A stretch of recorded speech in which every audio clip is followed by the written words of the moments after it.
We're tossing the ball back and forth, and he's trying to run with it. I'm trying to keep the ball with one hand and hold the phone with the other.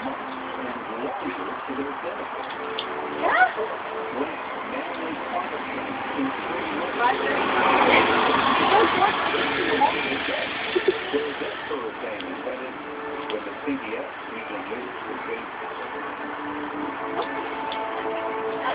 Ow, that's my toe!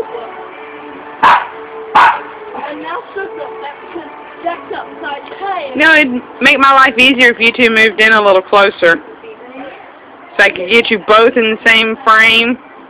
And I don't have to play tennis. Why not? Why not? Jack is. Hey, that is easier, Kat.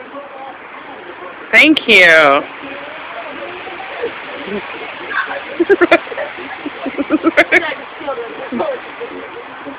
Mom's recording it, so I think she's going to put it up on